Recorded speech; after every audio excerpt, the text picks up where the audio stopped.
You are now unmuted.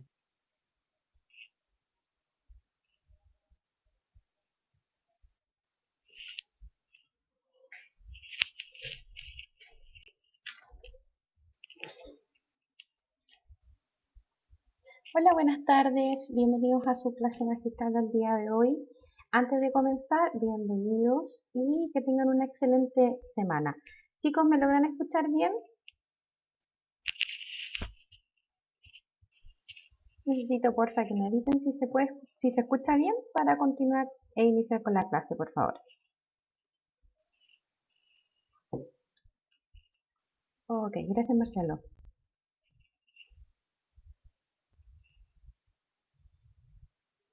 Comenzamos entonces.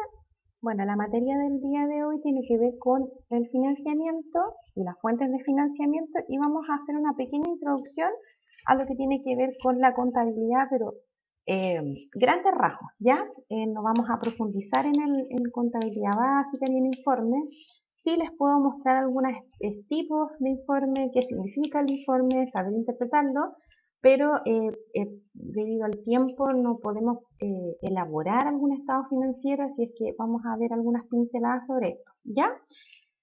Para comenzar, financiamiento. ¿Qué es un financiamiento? Es la forma o es cómo aportamos dinero y cómo aportamos recursos para poder adquirir algún bien o adquirir algún servicio, ¿ya? Generalmente nosotros como personas naturales siempre estamos viendo alguna forma de financiar proyectos personales, como por ejemplo una vivienda, ¿verdad?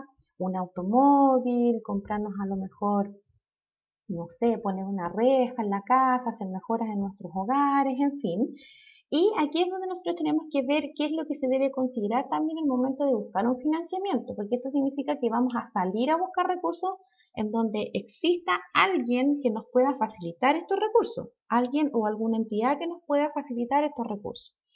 Siempre se debe tener información sobre la comparación de los costos de diferentes fuentes de financiamiento, que dicho sea de paso pueden ser públicas o pueden ser privadas, ¿ya?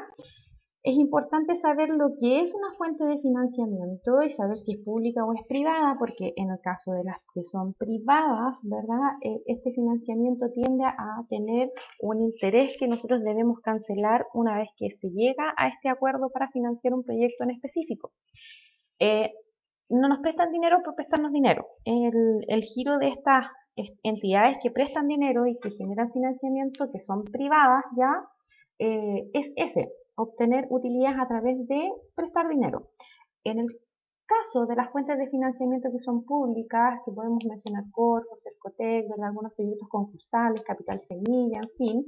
En este caso, las fuentes de financiamiento que son públicas, digamos, que vienen del Estado, normalmente son postulaciones a dichos proyectos, a fuentes de financiamiento o a montos de financiamiento para proyectos que no se devuelven a menos que yo no logre justificar la inversión que se hizo, ¿ya? Ejemplo, si yo necesito comprar maquinaria para poder elaborar pan y no compro maquinaria para elaborar pan, compro maquinaria para fumigar el pasto de la casa, entonces obviamente yo tengo que justificarlo y o devolverlo porque yo estaba postulando a otro tipo de financiamiento o un financiamiento específico. ¿Qué es lo que hace el Estado? Que nos pide los documentos que respaldan las transacciones del financiamiento, facturas, ¿verdad? En fin. Ahora, ¿qué más necesitamos para poder entender esta información de financiamiento? Tener en cuenta que el financiamiento de una empresa puede ser y en general ya es una combinación de distintos tipos o formas de financiar, por ejemplo, bonos, acciones, deuda bancaria, etc. También existe aporte de los socios, ya, y aquí dicho sea de paso el tratamiento del capital que aportan los socios para poder iniciar una empresa, ¿verdad? Si bien es cierto, puede entrar de distintas formas, como por ejemplo un aporte en dinero en efectivo, con un depósito bancario, puede entrar con un aporte de maquinarias, de vehículos, en fin, que se lleva y se valoriza, ¿verdad? Y se lleva todo esto a un conteo o al registro contable, ya para después obviamente tomar las decisiones financieras. Si bien es cierto, el aporte de los dueños de las empresas es un aporte que sirve para que la empresa funcione, el tratamiento de este aporte de capital de los socios ya se considera también como una deuda de parte de la empresa hacia los dueños de la empresa. ¿Por qué funciona así? Porque si uno de los dueños, supongamos que María Carolina, Martina y yo armamos una empresa, cada una aporta 3 millones de pesos, 3, 6, juntamos 9 millones de pesos. Y de aquí a diciembre yo les digo, chiquillas, saben que no tengo tiempo, no tengo ganas, no me interesa, no me motiva, en fin, con mis argumentos que pueden ser o no entendibles de mis dos socias más que quedan ahí. Pero ¿qué pasa si yo me quiero ir de la empresa? ¿Yo voy a dejar esos 3 millones que aporté? ¿O me voy y pido mis 3 millones de pesos? Ya lo normal sería, y lo más común, y creo que el 99,9% de los socios lo que hace es que cuando se retira de una empresa y aportó un monto de capital, se lleve ese monto aportado. Por tanto, siempre va a ser como una especie de deuda que va a tener la empresa hacia los dueños de la empresa, ¿ya? Así que hay que tener ojo con eso también. Ahora, al momento de enfrentar una decisión para poder financiar algo, que puede ser un proyecto, como les digo, o necesitan algún poco de capital fresco para poder mover o pagar deudas también, las empresas deben tomar siempre en consideración distintos factores tales como monto financiar y el plazo de financiamiento requerido. Siempre saber cuál es el monto que yo necesito y en cuánto plazo yo lo puedo pagar y en cuánto monto lo puedo pagar. La moneda en que se requiere, ya me imagino que en Chile casi todos los préstamos se hacen en pesos chilenos, tipo de reajustabilidad y costos transaccionales asociados a cada alternativa, que son los costos que tienen que ver por la administración, por el préstamo, por el financiamiento, ¿verdad? Por la legalización de los documentos, gastos notariales, en fin. Flujos de amortización para pagar el financiamiento recibido y la capacidad de pago. Nosotros tenemos que saber cuánto es lo que podemos pagar para poder endeudarnos y no tener después una deuda mayor a la que ya teníamos porque no fuimos capaces de pagar. Margen disponible de la empresa en el sistema financiero para tomar nuevos financiamientos y nivel de riesgo crediticio de la empresa, que eso lo hace directamente la fuente de financiamiento privada. Proyección de la industria en el cual participa y mercados a los cuales puede acceder. Si mi industria o el giro o la actividad económica en la cual yo estoy participando, supongamos que es una panadería, tiene o no tiene proyecciones en el tiempo, ¿ya? Si hay clientes que van a comprar o no me van a comprar, si es algo nuevo, novedoso, si yo tengo participación en el mercado y si yo puedo proyectarme a través del tiempo con lo que yo estoy vendiendo, que puede ser un producto o un servicio, la mezcla de ambos, ¿ya? Existencia de programas de financiamiento específicos para el sector en el cual participa. También existen fuentes de financiamiento que son muy específicas para el sector en donde se está participando. Por ejemplo, la innovación agrícola, en temas que tienen que ver a lo mejor con el Senaris, que son ¿cómo se llama? Se me fue la palabra, que son los fondos que son destinados para personas con discapacidad, por ejemplo, que pueden tener algún proyecto con capacidades diferentes, que pueden tener algún proyecto en específico, que también existen formas de financiar, lo que tiene que ver también con la CENAMA, que es el del adulto mayor, en fin. En resumen, hay distintos factores que se tienen que tener en consideración existiendo distintos productos y distintos mercados disponibles para poder obtener un financiamiento. Lo importante siempre es lograr cotizar, ya comparar alternativas, y para poder hacer esta comparación de alternativas es importante que se haga entre el mismo monto, mismo plazo de pago, en distintas opciones para poder saber cuál es la que efectivamente más me conviene. ¿Ya? ¿Qué se debe considerar entonces al momento de buscar financiamiento y cuál debemos escoger? Va a depender de las características de cada empresa, ¿ya? Los costos de financiamiento, que pueden ser los CAE que nosotros de repente escuchamos, pueden variar de forma importante según una alternativa y otra alternativa. Por eso es recomendable poder hacer distintas cotizaciones, y para que esto funcione bien tiene que ser en el mismo monto, en el mismo plazo de pago, ¿ya? Vamos a ver un video ahora que tiene que ver con el financiamiento para que preparen el audio.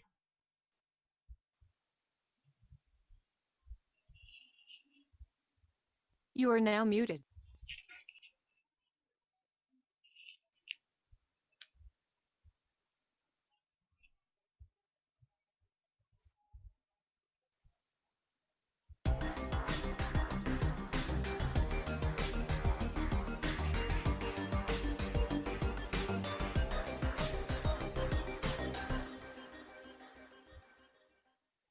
Si fueras a emprender mañana o durante este mes, ¿de dónde obtendrías el capital necesario para partir? ¿O cómo conseguirás capital para invertir y hacer crecer el negocio que ya tienes?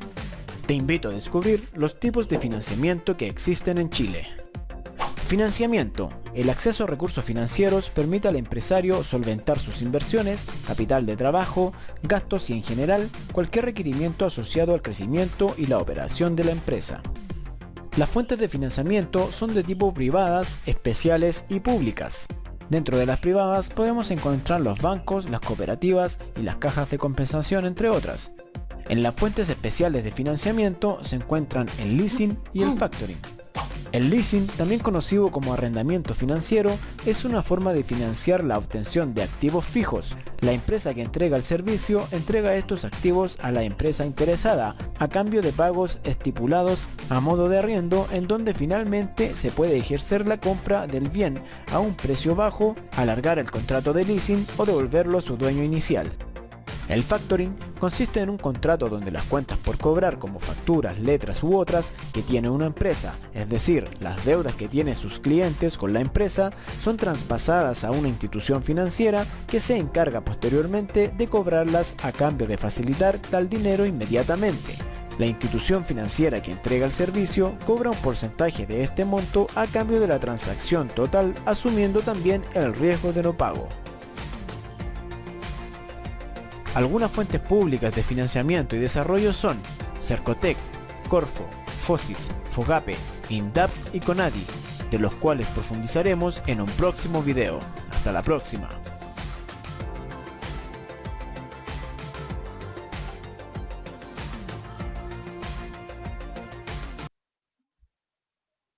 You are now unmuted. Entonces, depende de lo que la empresa necesite, las características que tenga, la capacidad crediticia, el monto que puede pagar mensualmente, se recomienda poder hacer una cotización y ver cuál es la opción o la posibilidad que es más viable y rentable, evitando claramente que la empresa vuelva a caer en una nueva, por ejemplo, que pueda caer en una deuda que pueda ser después impagable. Y que obviamente esto va a afectar el DICOM, entre comillas, de las empresas, porque las empresas también tienen una hoja comercial, ¿ya? En donde se publican las multas de la inspección del trabajo, los impuestos que no se han pagado, las deudas que tienen con algunos proveedores, con acreedores varios, etcétera. Entonces, buscar siempre la mejor alternativa según la necesidad que tenga, ver la posibilidad de conseguir una fuente de financiamiento que no le cobre mucho interés, aunque a veces el ejercicio propio de la empresa implica también, por ejemplo, entrar a una fuente de financiamiento que tiene que ver con el factoring, que se usa mucho hoy en día. ¿Qué es el factoring? El factoring es cuando la empresa cede el cobro de esa factura a una empresa que se dedica a cobrar esta factura a los clientes de la empresa.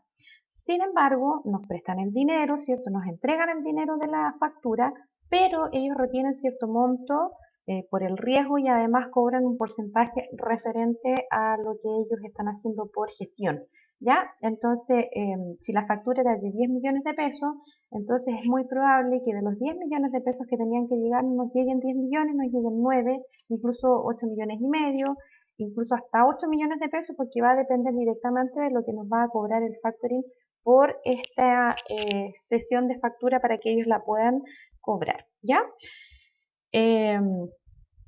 Entre las formas disponibles que tenemos para poder postular a un capital de financiamiento que puede ser público, tenemos los capitales de riesgo, el capital semilla, los créditos comerciales, factoring, leasing y sistemas de garantía, ¿ya? Ahora, considerar que cuando las personas o las empresas ya generan una deuda crediticia, las empresas también tienen que pagar algo que se llama, o las personas más bien, un impuesto a los actos jurídicos, que es el impuesto de timbre y estampilla, ¿ya? Este es un impuesto que se encuentra regulado en la ley número 3475 del año 1980, o sea, tiene hartos años atrás, y es un tributo, o sea, una especie de impuesto, entre comillas, que grava. Recuerden que gravar con B corta tiene que ver que está afecto contablemente o de impuesto, que grava o que afecta principalmente los documentos o actos que dan cuenta de una operación de crédito de dinero, ¿ya?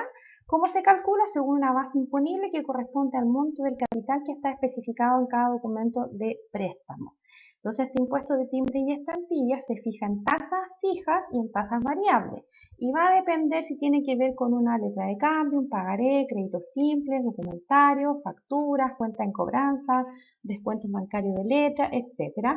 Préstamos y otro documento y que incluso los que se emitan en forma desmaterializada que contengan una operación de crédito de dinero, ya que tienen que ver directamente con dinero, están afectos a una tasa del 0,066% sobre el monto que se aplica por cada mes o fracción de mes en que se pida o se pague este préstamo, ¿ya? Y va a tener un máximo convencional que puede pagarse de impuesto de timbre y estampilla que equivale al 0,8%, que dicho sea de paso, ahora mismo con el tema de la pandemia existieron algunas medidas referentes al impuesto de actos jurídicos. Quienes pagaron este impuesto revisen si están dentro del plazo que estaban exentos y los montos, porque debiesen devolverles este impuesto o no debió haber sido cobrado, ¿ya? Asimismo, todos estos instrumentos entonces que son a la vista o que no tienen un plazo de vencimiento, tienen una tasa del 0,332% sobre su monto. Existen algunos pagarés que no se les fija fecha de vencimiento, ¿ya? Entonces, también aquí existe otro juego que tiene que ver con la liquidación en el caso de que una empresa caiga en deuda, entonces ya, pero ahí entramos en otra, y que tengan quiebre, que tengan que pagar y cerrar la empresa, pero ahí ya entramos en otro tema que también es un poquito más complejo, pero considerar que los préstamos, los actos jurídicos que tienen que ver con dinero, entonces pagan un impuesto que se llama impuesto a los actos jurídicos, ¿ya? Otra cosa a considerar, la capacidad crediticia. ¿Qué es la capacidad crediticia? Es lo que puede una persona o una entidad emisora de una deuda para poder hacer frente a los compromisos, ¿ya? ¿Qué es lo que se hace aquí? Es que se analizan los ingresos y los egresos que pueda tener la organización y en base a eso existe un margen de pago, ¿verdad? O un margen líquido. Supongamos, si yo recibo 100 pero gasto 50, entonces me van a quedar 50 para poder endeudarme, ¿ya? Ahora, esa es la capacidad crediticia. Yo podría hasta pagar 50, pero generalmente no nos toman ese 50 porque siempre existen algunos otros cálculos que nosotros no hemos realizado. Pero sí es importante que las empresas sepan cuál es el nivel de ingreso y cuál es el nivel de gasto para poder saber cuál es la capacidad crediticia, o sea, cuánto es lo que yo puedo pagar referente a un préstamo o a un crédito. Y por otro lado tenemos algo que se llama la deuda crediticia, que muchos de nosotros como personas naturales asumimos con una entidad para poder adquirir un producto o un servicio de una inversión más elevada, ¿ya? Y esta se adquiere con una entidad a cambio de unos pagos futuros recurrentes. Ejemplo, un crédito hipotecario, ya que es una inversión elevada, ¿verdad? Porque tiene que ver con la compra de una casa, tiene que ver con la compra, a lo mejor si pedimos un crédito de consumo de un automóvil, ¿cierto? Y tenemos que comenzar a proyectar pagos que a veces son de años, de muchos meses, ¿ya? Entonces, por eso también es importante saber cuál es la capacidad crediticia que yo tengo para pagar mensualmente, pero considerando que a lo mejor la inversión es muy elevada y ahí se transforma en una deuda crediticia, porque voy a estar pagando mucho tiempo quizás, muchos meses quizás, recurrentemente. ¿Ya? Entonces también es un factor que se debe considerar. ¿Dudas hasta ahí?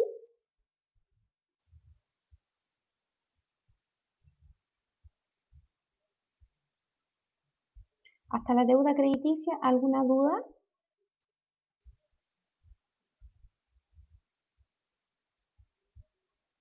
Ok, al parecer no hay. Continuamos. Una de las cosas que piden a las empresas cuando se están realizando algunas consultas referentes a préstamos, a poder solicitar a lo mejor una línea de crédito en el banco o algún avance, ¿verdad? O que nos presten dinero sobre algún factoring, etcétera. Hay una herramienta que se utiliza mucho y que también se utiliza para el pago de los impuestos y la proyección de los impuestos anuales y se llama balance. De aquí vamos a ir hablando ya de temas contables, que necesito también que ustedes tengan lineamiento sobre esta contabilidad en base también a la información y a la clase que viene el día jueves. ¿Qué es un balance? El balance es una herramienta llevada a palabras simples, es una especie de radiografía de una empresa, ¿ya? Como un escáner, una resonancia que nos pueden hacer a nosotros como personas, ¿cierto? El balance también es una especie de examen médico, de resonancia magnética, que entrega la situación referente a la que está viviendo una empresa, ¿ya? ¿Qué quiere decir? Que aquí nosotros podemos ver la situación patrimonial, podemos ver los activos, los pasivos, las deudas, quizás los saldos de alguna cuenta, y vamos a ir revisando también en base a este balance las proyecciones que se pueden hacer para, ¿verdad?, el pago de impuestos anuales. Entonces el balance es una especie de radiografía que nos entrega la información que está relacionada directamente con la empresa, con los estados financieros de la empresa, en donde después se pueden elaborar otros informes que nos van a entregar más información de lo que está pasando dentro de la empresa en cuanto a los dineros. Y este balance es información importante que nos sirve a nosotros como empresa para la toma de decisiones, ¿ya? Súper importante porque esto nos va a servir como empresa para la toma de decisiones. ¿Quiénes toman decisiones dentro de una empresa? Las personas que participan en ella, por ejemplo, los dueños, los accionistas, los administradores, ¿verdad? Necesitan tomar buenas y urgentes y frescas decisiones referentes a lo que está ocurriendo dentro de la empresa. Y antes de comenzar, algunos conceptos claves que tienen que ver directamente con la contabilidad. Considerar que tenemos, por ejemplo, el concepto economía, que dicen los grandes estudiosos referentes a esta área, que es una ciencia social que estudia la forma de administrar correctamente los recursos disponibles que tiene una empresa, el Estado o que tienen las organizaciones. Por otro lado tenemos las finanzas, ¿ya? Que es una rama de la economía que estudia y planifica la obtención y administración de los recursos. Esa es la contabilidad financiera. Busca la forma de planificar la obtención y la administración de los recursos que posee la empresa. Por otro lado tenemos algo que se llama la inversión, que es utilización de recursos con el objetivo de alcanzar algún beneficio económico. Dinero es activo o bien aceptado como medio de pago, como por ejemplo billetes y monedas. Financiamiento, ya vimos que es una contribución de dinero que se requiere para poder financiar un proyecto, financiar un negocio o financiar alguna actividad. Y posteriormente tenemos el concepto de contabilidad. ¿Alguno de ustedes antes de comenzar tiene alguna idea de lo que es la contabilidad? Para ver si estamos si yo preparé la clase muy distinto a lo que ustedes piensan o la idea que ustedes tienen. ¿Qué puede ser la contabilidad? Pago de impuestos, mantener el orden de la factura. ¿Qué puede ser la contabilidad? ¿Qué se les puede ocurrir?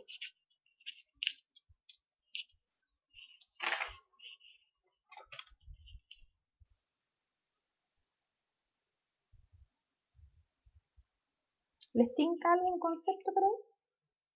¿No?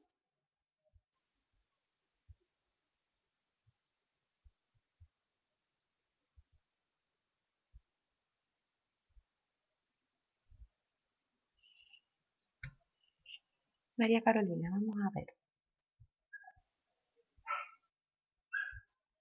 Sistema de control de ingresos y egresos. Mucho de la contabilidad tiene que ver con un control de ingresos y de egresos. Efectivamente, Carolina, ¿ya? Técnicamente, la palabra contabilidad más bien es una técnica auxiliar de la economía que tiene como función registrar los procesos que conforman una actividad económica en una empresa, ¿ya? ¿Cómo se registra? De manera sistemática, ordenada, cronológica, sin enmendaduras, en fin. Y como objetivo busca la contabilidad entonces que se pueda proporcionar información óptima acerca de lo que está pasando dentro de la empresa para poder lograr eficiencia en los recursos que la empresa tiene, ¿ya? Voy a ver si les puedo compartir pantalla para hacerles un ejercicio como para que se entienda un poquito más fácil.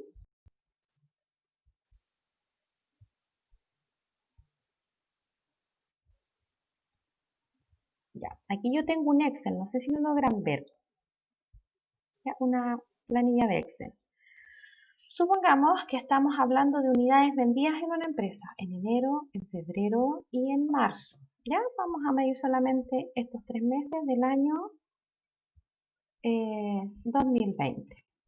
En enero vendimos 150 unidades, en febrero la empresa vendió 2.500 unidades y en marzo la empresa vendió 4.500 unidades. Con esto, ¿en la empresa se puede tomar alguna decisión? Si yo sé que en enero vendo 150, en febrero 2.500 y en marzo 4.500.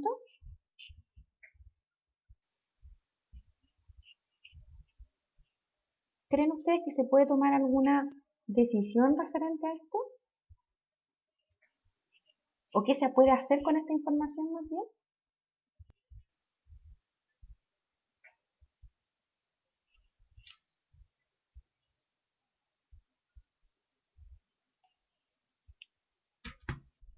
Martina.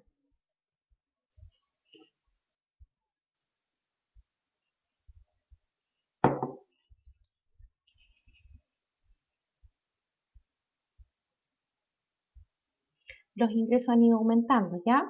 Claro, efectivamente, si yo estoy vendiendo más, se entiende que debiese venir de la mano también que aumentan los ingresos, aunque ojo, esto podría ser un fiado, perfectamente, ¿ya? Pero sí tenemos información que es importante para poder tomar decisiones. Por ejemplo, ¿qué necesito aquí con el inventario? Ya me tengo que preparar porque yo ya sé que en febrero voy a vender más y en marzo voy a vender mucho más. Entonces, ¿qué es lo que hago? Si yo ya sé que tengo más unidades en febrero y marzo, me programo con las compras, ¿verdad? Con el stock para poder vender. Eh, ¿Qué más podría hacer? Extender horarios de funcionamiento, porque en marzo igual estoy vendiendo mucho más en comparación a enero. Y así puedo ir viendo otras decisiones más que tomar que me van a tener que ver directamente con esta información que alguien registró y que es verídica, ¿ya? Entonces, para eso sirve la contabilidad, porque nos registra movimientos y hechos económicos que ocurren en una empresa. Por ejemplo, las unidades vendidas. ¿Qué más puedo hacer aquí? Por ejemplo, yo puedo pensar en darle las vacaciones a la gente que trabaja en venta en enero, porque ya sé que eh, febrero y marzo necesito que esté toda la planta disponible porque yo vendo más. Entonces, ¿cuándo programo las vacaciones? Para el mes de enero. ¿Cuándo tengo que tener más stock? Para febrero. Si me demoro 15, 20 días en que llegue el stock a la empresa, entonces tengo que estar comprando por lo menos la primera quincena de enero para que en febrero no me falte y así tengo que ir haciéndolo para que no alcanzar a quedarme sin unidades para poder vender. Entonces, es así como esto va a ir funcionando en base a la información que se va registrando dentro de la empresa a través de la contabilidad, ¿ya? Para eso sirve. Obviamente eso es un registro que puede ser hasta burdo, ¿cierto? Pero contablemente hablando nosotros podemos ir viendo distintos tipos de información que nos van a servir para tomar decisiones y que eso viene precisamente atado, por ejemplo, en un balance, ¿ya? Entonces, la contabilidad mide, registra e informa los hechos económicos que ocurren en una empresa para poder entregar información para la correcta toma de decisiones de las personas o de los sectores que estén interesados en tomar decisiones dentro de la empresa. En otras palabras, la contabilidad es una ciencia que registra los hechos económicos de una empresa de manera ordenada, fiable y cronológicamente. Y me detengo acá en el fiable, ¿ya? Porque la contabilidad es una herramienta que es perfecta. Ya cuando dicen de repente algunos profesores, no, es que yo no coloco 7 porque no existe la perfección. Bueno, acá tiene que existir la perfección. ¿Por qué? Por ejemplo, cuando yo digo que algo contablemente hablando es fiable, es porque yo lo puedo verificar. Si yo registro una compra con la factura número 125 del día 11 de enero del año 2021, entonces, ¿qué puedo hacer yo si estoy revisando? Voy al archivador de las facturas de compras de enero y busco la del día 11, busco el número de la factura y lo que yo tengo registrado debe ser igual a lo que está dentro de la factura. Entonces, sí, esto tiende a ser casi perfecto, si es que no es perfecto. Entonces, es importante que entiendan también que todo lo que se lleva contablemente hablando tiene que ser ordenado, fiable y cronológico. No sirve que yo registre en enero, registro lo de diciembre para enero, porque resulta que en enero tengo poco movimiento, entonces lo voy a correr para enero porque en diciembre tengo mucha venta y no, tiene que ser como ocurre. Porque ¿qué hubiese pasado si yo en vez de registrar las 4.500 unidades en marzo, no las registro en marzo, las registro en abril? En marzo no vendí, listo, cierro la sucursal. Puedo tomar una mala decisión porque no estoy ingresando la información en la vez y en la oportunidad que tiene que ser ingresada esta información contable. Entonces, ¿qué viene siendo la contabilidad? Es una ciencia exacta que mide, registra todos los procesos económicos o los hechos económicos que tiene una empresa en cierto periodo de tiempo. A ver, aquí cuando hablamos periodos de tiempo tenemos que considerar algo que se llama año calendario y que es igual a hablar de un año comercial, ¿ya? Un año calendario es lo mismo que decir un año comercial. Año calendario 2020, estamos hablando del año comercial 2020. Pero para efectos de impuestos nosotros hablamos de un año tributario, ¿ya? El año tributario es el año en donde yo estoy declarando los impuestos anuales. Por ejemplo, nuestro año tributario este año es el año 2021, pero yo hablo de los hechos que ocurrieron en el año comercial o en el año calendario 2020. ¿Ya? Entonces, cuando hablamos de la renta 2021, estamos hablando de todos los hechos económicos que se registraron en una empresa en un año comercial anterior al año que yo estoy haciendo la renta. Este año tenemos la renta 2021, estamos hablando del año tributario 2021, pero se refiere a todo lo que ocurrió comercialmente hablando el año anterior, ¿ya? ¿Por qué se los digo? Porque de repente hay algunas personas que hacen su declaración de renta y se confunden y cambian el año. Están haciendo la renta 2021, que se refiere al año 2020, pero se confunden porque dicen yo estoy hablando del año 2020 y cambian el periodo y dejan la tole tole, para que tengan esa precaución cuando hagan alguna declaración de impuestos anuales, ¿ya? Ahora, esta contabilidad que nosotros conocemos ahora como una ciencia que registra hechos económicos de ingresos y egresos, y además, María Carolina y a los demás, ingresa otro tipo también de información contable, no necesariamente, o en su mayoría más bien dicho, ingresos y egresos, pero también existen algunas regularizaciones que se deben considerar, ajustes, por ejemplo, ajustes del capital, alguna depreciación, que es el desgaste de los activos, ¿verdad? Por el uso, en fin, y que no necesariamente son un egreso, pero sí tenemos que registrar si nos afecta en cuanto a dinero. Todas las personas que revisan la información contable dentro de una empresa se dividen en dos grandes grupos, los usuarios internos y los usuarios externos. ¿Quiénes son los usuarios internos de la información contable? Personas o grupos que están dentro de la empresa, que pueden ser personas que administran la empresa, como pueden ser personas que son dueños de la empresa. Obviamente a ellos les va a importar lo que está pasando dentro de la empresa a la cual están invirtiendo. Y por otro lado tenemos usuarios externos, que son personas o grupos que son ajenos a la empresa, ¿ya? Que son total y absolutamente ajenos a la empresa. Ahora, ¿a quién ajeno a mi empresa le puede interesar mi información contable? ¿Mm? ¿Habrá alguien ajeno a la empresa que sí le puede interesar lo que está pasando dentro de mi empresa contablemente hablando?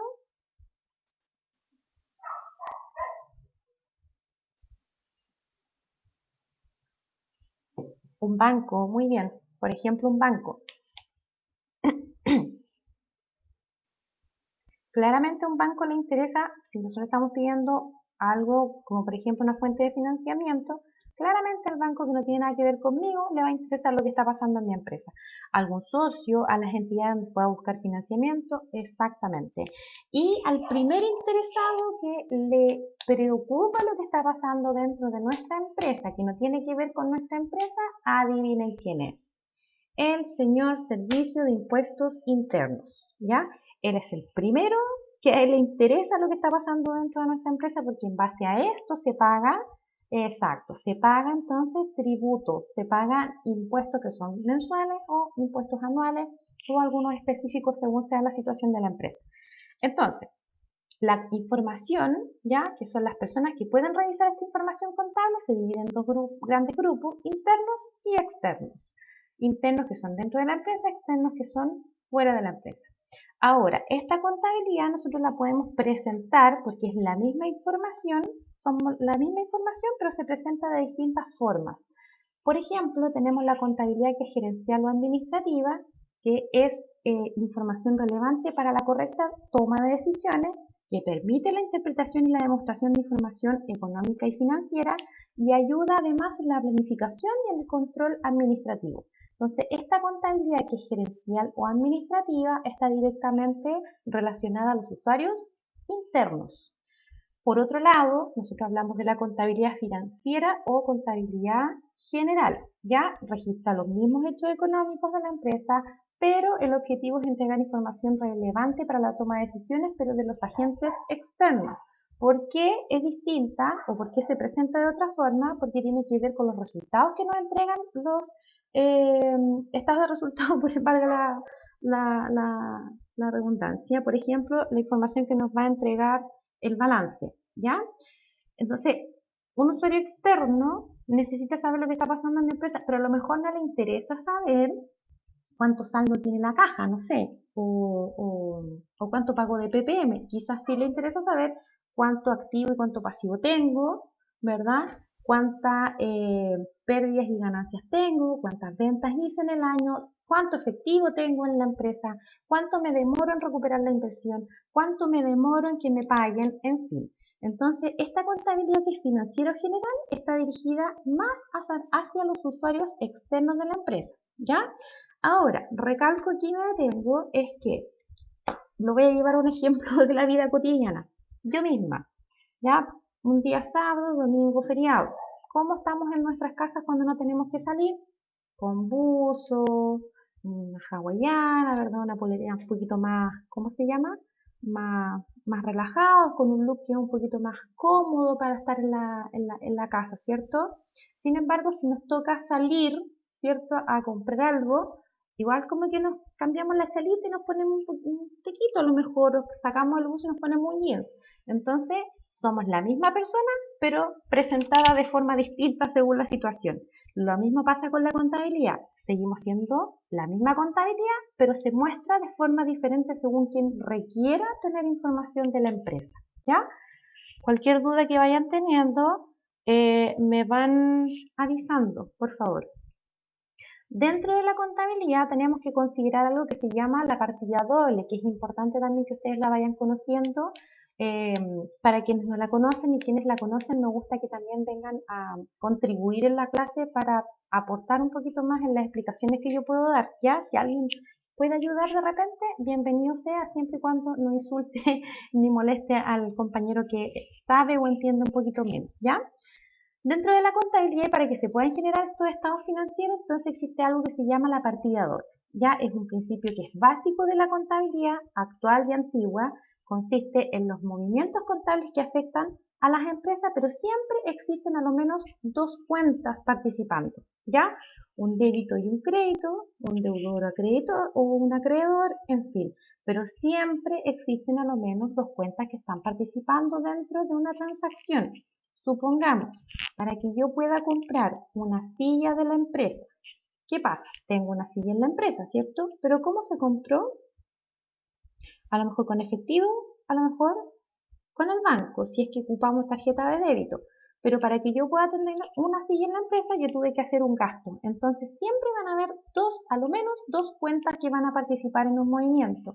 Y eso se llama partida doble llevado a simples palabras, ¿ya? Esto nace de un hecho económico entre dos partes y siempre se basa en la teoría de que no hay deudor sin acreedor. O sea, que para que exista una deuda debe haber alguien que deba, ¿ya? Si yo compro un producto, yo soy el deudor y mi proveedor entonces es el acreedor.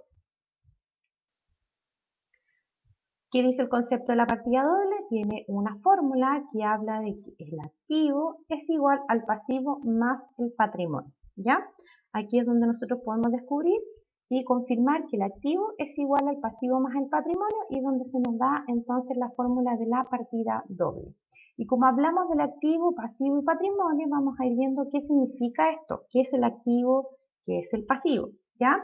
¿Qué es el activo? Son todas las cosas que la empresa tiene a favor, ¿ya? Por ejemplo, las mercaderías, el efectivo, muebles, maquinarias, vehículos, bienes raíces, o que tiene a favor por cobrar, como por ejemplo, facturas por cobrar, cuentas por cobrar, ¿ya? Los clientes, aquí son a quien nosotros registramos como que nos van a pagar a 30 días, ¿cierto? Todo esto constituye entonces activo. Todo lo que sea por cobrar, letras por pagar, pagares por cobrar, cuentas por cobrar, todo lo que sea entonces y que esté a favor de la empresa, como por ejemplo, vuelvo a insistir, la mercadería, el dinero, los muebles y además las cosas que sean por cobrar constituyen lo que es el activo dentro de una empresa, todo lo que la empresa tiene a su favor. Por otro lado, este activo se subdivide, que lo vamos a ver en una siguiente clase. Por otro lado tenemos el pasivo. ¿Qué es el pasivo? Si el activo es todo lo que la empresa tiene a su favor, entonces el pasivo es todo lo que la empresa tiene como una obligación o que son, entre comillas, deudas también, ¿ya? Estas pueden ser, por ejemplo, cuentas por pagar, impuestos por pagar, préstamos bancarios, etc. O sea, todo lo que sea por pagar es un pasivo, ¿ya? Remuneraciones por pagar, leyes sociales por pagar, impuestos por pagar, proveedores, préstamos con el banco, deudas con acreedores, en fin, todo lo que sea por pagar entonces se transforma en un pasivo. Por otro lado tenemos el patrimonio, que dice que el patrimonio es todo lo que la empresa efectivamente tiene, y esto se consigue en la fórmula de activo menos pasivo es igual a patrimonio. Y una de las cuentas principales que conforman el patrimonio es la cuenta capital, ¿ya? Que es el aporte que hacen los socios para poder iniciar la empresa. O sea, es para que puedan trabajar, ¿cierto? Para que puedan comprar materiales, para que puedan elaborar materiales, en fin. Y todo esto que ellos que aportan los socios para poder iniciar la empresa, entonces se llama capital. Y este capital aportado es parte del patrimonio porque le permite efectivamente trabajar. Entonces, eso es lo bueno que tiene el patrimonio. Pero sin embargo, el patrimonio es todo lo que la empresa efectivamente tiene. Activo menos pasivo. O sea, lo que tiene menos lo que debe nos va a dar el monto del patrimonio. Carlos, lo espero antes de avanzar para que me cuente me haga su comentario. Mientras busco el video para mostrárselo.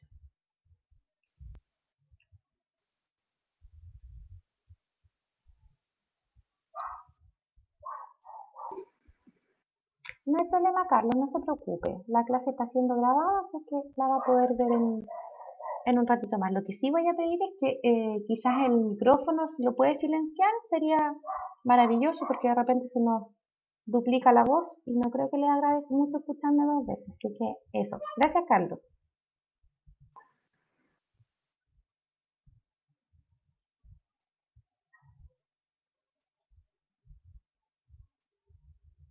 You are now muted. Más importante de todas.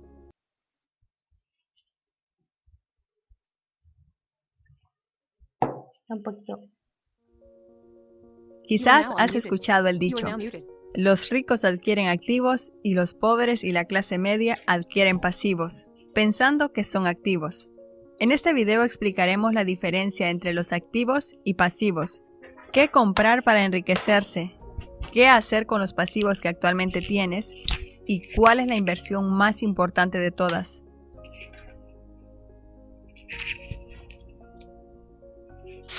Diferencia entre activos y pasivos. Hay cosas que constantemente traen dinero a nuestro bolsillo. Puede ser un garaje o un apartamento que tenemos en renta. También pueden ser las acciones en una empresa. O quizás un libro que hemos escrito hace años y que aún se sigue vendiendo. Estos son los activos.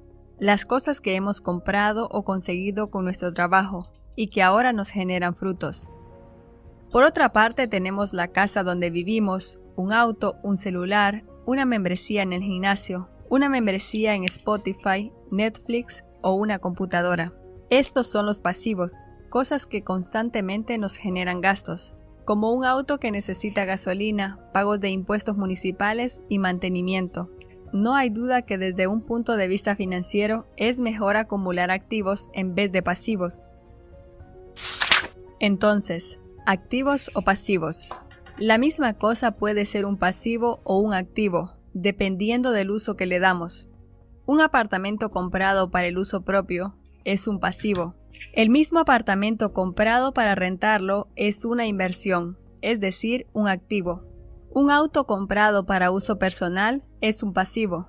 Un carro comprado con fines comerciales, por ejemplo, un taxi o un bus para transportar, es un activo.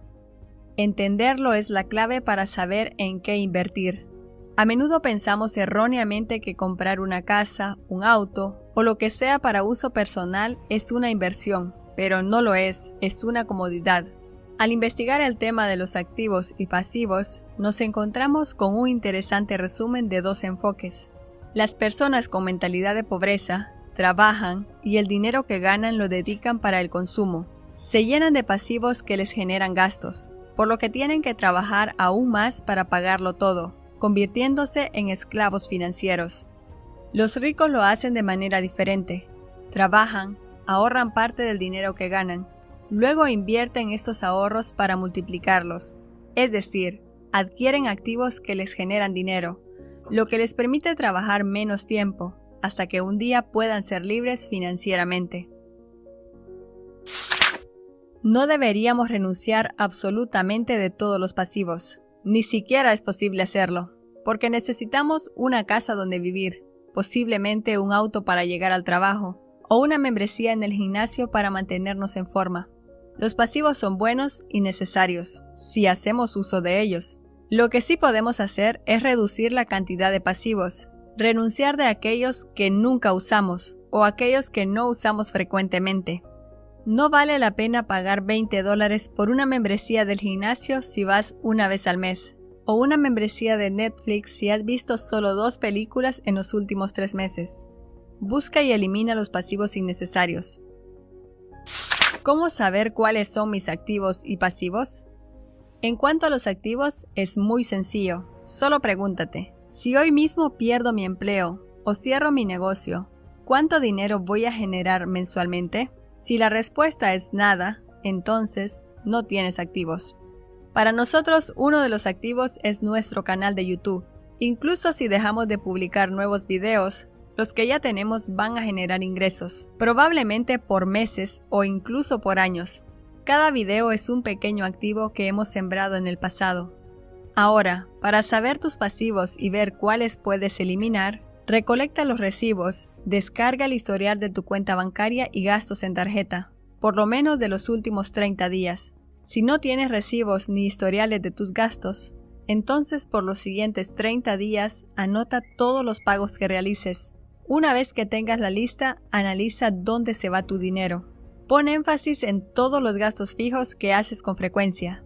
Es donde encontrarás los pasivos innecesarios. Quizás usas algo rara vez, pero no puedes eliminarlo por completo. Por ejemplo, un servicio de internet, cable o plan de teléfono. Mira entonces si puedes intercambiar alguno de estos gastos fijos por un servicio más barato. No es un auto o una casa, tú eres tu activo más importante. Cuidar de ti mismo, tu energía, salud, crecimiento personal, etc., es una prioridad antes de gastar en otros activos. Cuando nos hablan de invertir, pocos pensamos de invertir en nosotros y en nuestro desarrollo personal. ¿Cuántos de nosotros tenemos un fondo dedicado solo para nuestra educación? Compra de libros, cursos, formación. Pensamos en invertir en bienes raíces, negocios, y es bueno, pero piensa en esto. Somos nosotros quienes generamos los ingresos, con nuestro trabajo, y también la mayor parte de los gastos, medicamentos, comida, vicios. Esto se aplica a todo. ¿Quieres tener un mejor sueldo? Necesitas crecer en conocimiento. ¿Quieres gastar menos en doctores? Necesitas comer saludable y hacer ejercicio.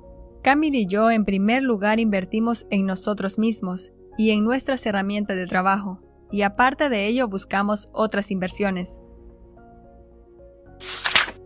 Sé que puede ser algo confuso esto de los activos y pasivos, ya que en la contabilidad los activos son todas las cosas que tienen valor monetario, no solo las que nos generan dinero.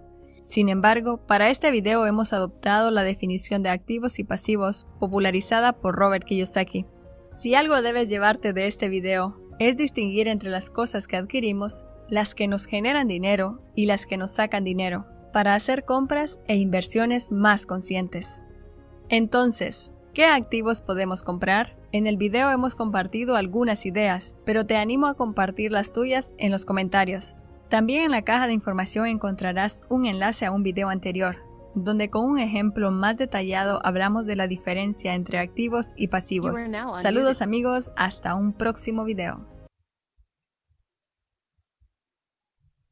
Entonces, ¿qué pasa? Que el activo y el pasivo también nos puede generar confusiones porque nosotros en la vida cotidiana, ¿verdad? Estamos siempre transando con activos y pasivos. Sin embargo, como lo explicaba el video al final, contablemente hablando, estamos hablando de que el activo es todo lo que la empresa tiene a su favor, el pasivo es todo lo que la empresa debe, ¿ya? No está muy alejado de la realidad de las personas naturales porque nosotros tenemos que pensar también que qué es lo que tenemos a favor y qué es lo que nosotros podemos deber y transformarlo o en activo o transformarlo en un pasivo. Sin embargo, dentro de todos estos estados y balances e informes contables que podemos ver en una empresa, también tenemos que considerar que existe algo que se llaman las pérdidas. ¿Qué son las pérdidas? Como lo dice el nombre, son todas las cuentas que reflejan una pérdida para la empresa, ¿ya? Como por ejemplo, una cuenta que refleja pérdidas para la empresa es el capital humano. Cuando hablamos desde el punto de vista administrativo o de la administración, se dice que las personas son el activo más grande que tiene una empresa, ya porque en base a las personas que ahí trabajan es que se obtienen resultados positivos, ¿cierto? Sin embargo, contablemente hablando, todo lo que tiene que ver con un desembolso económico referente hacia las personas que trabajan en la empresa se transforma en una pérdida, ¿ya?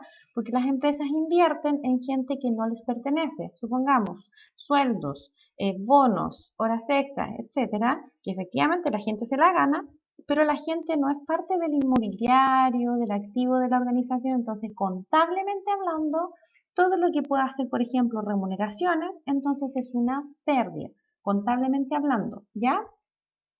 Y tenemos también las cuentas de ganancia, que son las otras que vamos a encontrar en un estado de resultados, que son las que reflejan utilidades, que reflejan montos positivos o saldos favorables para la empresa, como por ejemplo las ventas.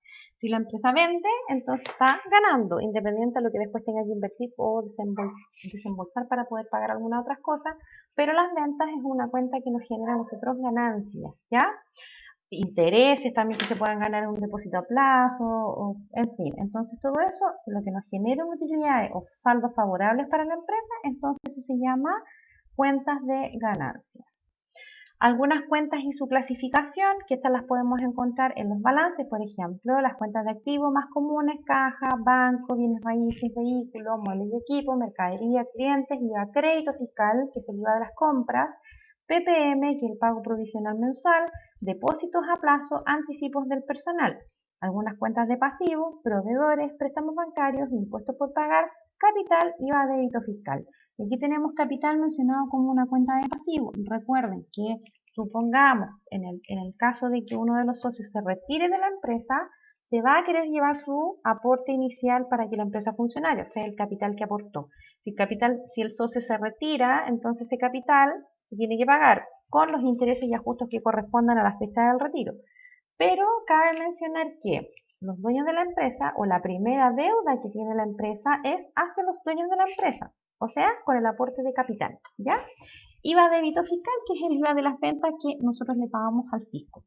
Cuentas de resultados, y aquí tenemos las de pérdidas y ganancias, como estábamos revisando, gastos generales, sueldos pagados, leyes sociales pagadas, impuestos pagados, intereses pagados, arriendos pagados, honorarios pagados y costo de venta, que es lo que nos cuesta producir un bien o un servicio. Y las cuentas de ganancia, que son las ventas, intereses cobrados y arriendos cobrados. Son algunas, ¿ya? No son todas. Las empresas ocupan o utilizan las cuentas que necesiten para la operación. Si necesitan 200 cuentas para entender su estado de resultado, ocupan las 200. Pero si necesitan 50 o necesitan 30, entonces no hay ningún problema, se utilizan las 30. Lo importante es que se refleje la actividad comercial o los hechos económicos que están ocurriendo dentro de la organización.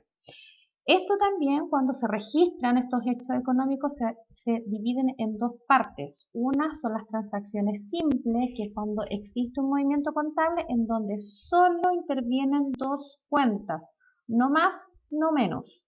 Siempre vamos a ver, según la partida doble, vamos a ver a lo menos dos cuentas participando en un ejercicio, ¿cierto? Entonces, si el ejercicio tiene solo dos cuentas, entonces es una transacción simple. Si el asiento contable cuenta con más de 3 o más cuentas, entonces significa que estoy hablando de una transacción compuesta. y sigue existiendo siempre el concepto de la partida doble. Transacción simple, movimiento en donde participan dos cuentas, transacción compuesta, 3 o más cuentas hacia arriba. Y hay asientos que tienen muchas cuentas participando en un movimiento, ¿ya? Y estas transacciones simples o compuestas se registran y se llevan a los libros contables. Y estos libros contables son documentos que permiten que las empresas puedan llevar entonces un registro más ordenado, fidedigno de toda la actividad contable dentro de la organización y que nos va a permitir entonces realizar un balance que puede ser mensual, semestral, bimensual, trimestral o anual. A lo menos el Servicio de Impuestos Internos exige que exista un balance anual. Y lo más importante, estos libros contables nos permiten respaldar la actividad que está ocurriendo dentro de la empresa ante nuestro señor fiscalizador, Servicio de Impuestos Internos. Registros contables auxiliares de los estados financieros. Nosotros tenemos que estos registros contables nos ayudan a anotar, ¿verdad? O llevar un registro de forma más analítica y detallada de la información que está siendo registrada, por ejemplo, en los principales libros, que es el libro diario mayor y el balance. Estos libros auxiliares son más detallados. Yo puedo hablar, por ejemplo, un libro de compras, un libro de ventas, que ustedes bien lo conocen. También puedo hablar un libro de remuneraciones, que la ley exige sobre 5 trabajadores tener un libro de remuneraciones en la empresa. Ya podemos tener un libro de honorarios, un libro de anticipo, un libro de clientes, un libro de proveedores, en fin. Todo lo que nos permita hacer un poquito más detallado, libro activo fijo, en fin, todo lo que sea un libro que detalle una operación, por ejemplo, las compras, entonces un libro auxiliar, ¿ya? Y todos estos libros permiten alimentar algo que se llama el libro diario, que es el principal registro contable en donde cualquier empresa necesita un libro diario para poder anotar todas las operaciones y por ende poder confeccionar sus estados financieros, como por ejemplo lo es el balance. ¿Cómo se alimenta el balance? De otro libro, que es el libro mayor, que es una especie de resumen o ficha de todas las cuentas que participaron aquí en el libro diario. Supongamos, y eso es lo que quiero ver en la próxima clase, supongamos que en el libro diario participó la cuenta caja, banco, mercadería y ventas. Ya participaron estas 4 cuentas. Entonces, en el libro diario que estuvieron esas 4 cuentas, yo las llevo al libro mayor y hago un resumen de cómo se movieron las cuentas. Y esto nos va a permitir poder generar algo que se llama el balance. ¿Cómo se registra en el libro diario? Más o menos el esquema es así, en donde nos pide la fecha, la cuenta o el detalle, el monto que va al debe y el monto que va al haber. Lo vamos a ver el día jueves, ¿ya? Esto es solamente una pincelada para que nosotros podamos tener algunas nociones. ¿Y cómo se compone el libro diario? Se compone de asientos contables, ¿ya? Los asientos contables son un registro de una transacción que están reconocidos en la contabilidad de manera universal, en donde nosotros siempre vamos a ver registros y vamos a ver tratamiento a ciertas cuentas y esto es lo que nos va a ayudar a confeccionar entonces los estados financieros, como por ejemplo un balance general de 8 columnas, que es el que más se utiliza o el que más se conoce. Sin embargo, hay balances que son verticales y hay algunos balances que son horizontales, que también sirven, pero el que más conocemos es el balance general de 8 columnas, que es el que más se ve, ¿ya? Entonces, por ejemplo, aquí tendríamos que con fecha 1 de julio del año 2019, la empresa que se llama Ficticia compra mercadería por 1.000.000 de pesos netos con dinero en efectivo según la factura número 123. Y aquí vamos a quedar en honor al tiempo para que nos quede la inquietud en la clase que viene el día jueves 14 de enero, ¿ya? Dudas, consultas, algo que quieran preguntar, acotar, apoyar en la materia que se vio el día de hoy.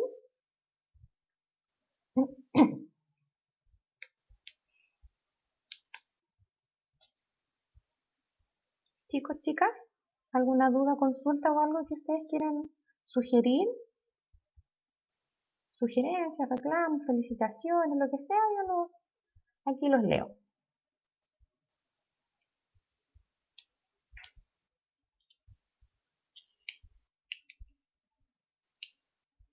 Ok, María Antonieta.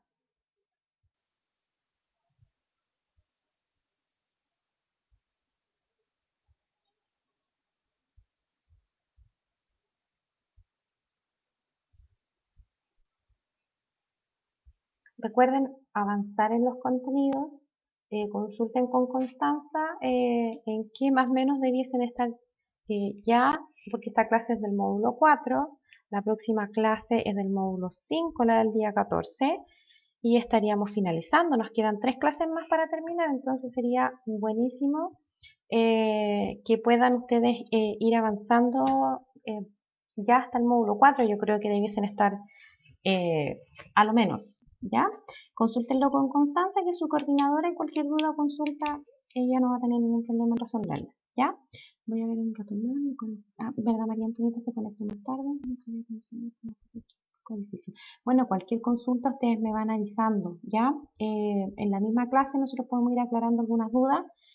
Que lástima de repente no poder comunicarnos por micrófono o estar en vivo para poder resolver algunas otras dudas que van surgiendo referente a esta misma información. Les vuelvo a reiterar, no vamos a poder ver, elaborar estados financieros o un libro diario, quizás un libro mayor, pero sí les voy a ir presentando algunos ejercicios para que ustedes los puedan revisar y los puedan ir entendiendo y quizás ya saber lo que significa un balance y cómo lo pueden ir ¿cómo se llama? Interpretando, ¿ya? Sí, Bosch y Vargas, que son los... hay varios tomos de Bosch y Vargas que tienen que ver con la contabilidad y son muy buenos esos tomos porque parten desde lo básico para poder entender la contabilidad, ¿ya? Así que son buenos escritores referentes a eso. Carlos, muchas gracias por el apoyo. ¿Ya? Entonces en contabilidad lo importante es que ahora vamos a tener algunas nociones, ustedes quizás van a poder interpretar, quienes tengan más conocimiento, tal como lo hizo Carlos ahora, les pido que nos puedan ir apoyando para que los demás, que a lo mejor les puede costar, o que yo no tomo las mejores palabras para poder expresar lo que les quiero decir, puedan aprender todos en la mayor medida posible, que esa es la idea de estos cursos, ¿ya? Chicos, ¿dudas, consultas? Próxima clase, jueves 14 de enero, de 19 a 20 horas. Tenemos la clase número 7, si no me equivoco. A ver, 1, 2, 3, 4, 5, 6. Sí, tenemos la clase número 7. Y después nos quedaría la clase del día 18 y la del 22 ya estarían finalizando ya con las clases magistrales. ¿Ya?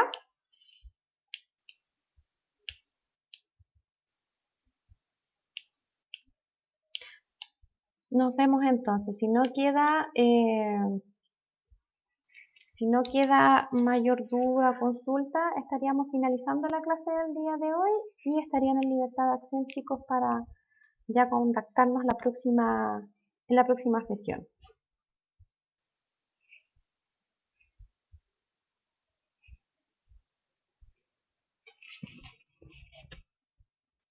No, pareciera que no. Carlos le está ofreciendo ayuda si es que les puede colaborar, chicos, así que anoten su correo, les puede servir. Siempre es bueno tener el contacto por ahí, así que aprovechen.